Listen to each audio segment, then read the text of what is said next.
Assalamualaikum warahmatullahi wabarakatuh. Perkenalkan, nama saya Dia Ulaza, NIM 224705011, Prodi Pendidikan Teknologi Informasi, kelas 2A.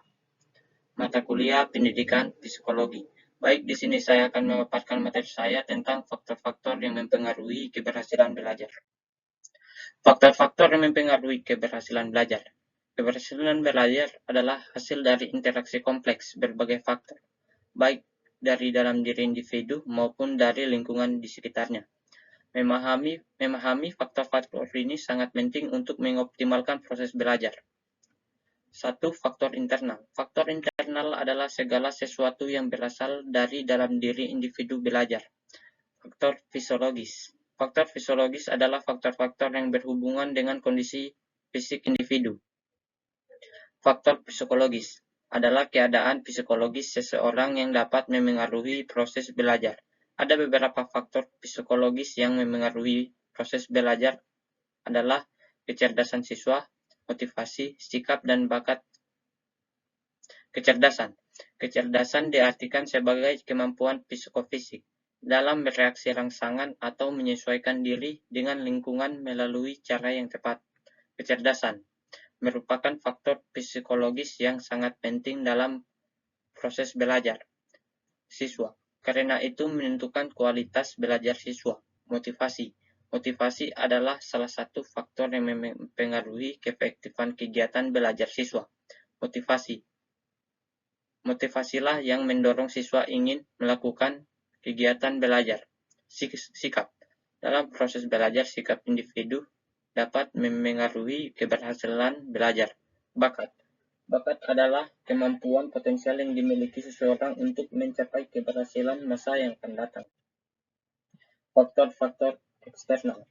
Faktor-faktor eksternal yang memengaruhi belajar dapat digolongkan menjadi dua, yaitu faktor lingkungan dan faktor lingkungan non-sosial. Faktor lingkungan sosial, lingkungan masyarakat. Kondisi lingkungan tempat tinggal siswa akan mempengaruhi belajar siswa. Lingkungan siswa yang kumuh, banyak pengangguran, dan anak terlantar juga dapat memengaruhi aktivitas belajar siswa.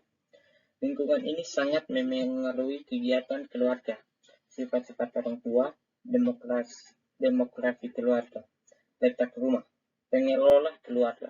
Semuanya dapat memberi dampak terhadap aktivitas belajar siswa. Lingkungan sosial sekolah, seperti guru, administrasi, dan teman-teman sekelas dapat mempengaruhi proses belajar siswa. Hubungan yang harmonis antara ketiganya dapat menjadi motivasi bagi siswa untuk belajar lebih baik di sekolah.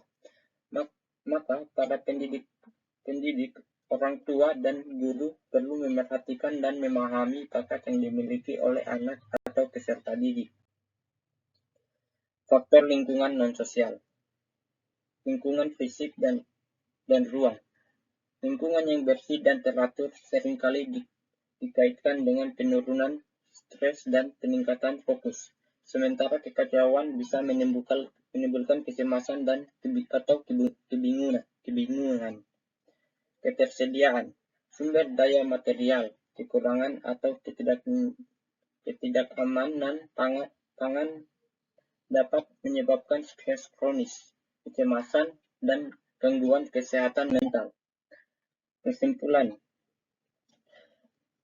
keberhasilan belajar adalah sebuah proses holistik yang membutuhkan sinergi antara kesiapan diri individu dan dukungan lingkungan. Tidak ada satupun faktor tunggal yang menjamin keberhasilan. Sebaliknya, kombinasi dari motivasi yang kuat, kesehatan fisik dan mental yang prima, strategi belajar yang efektif, serta lingkungan yang suportif dan kondusif, baik di rumah maupun di sekolah, menjadi fondasi utama.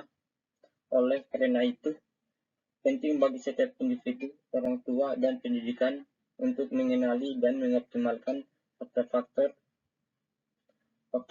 ini guna menciptakan pengalaman belajar yang maksimal dan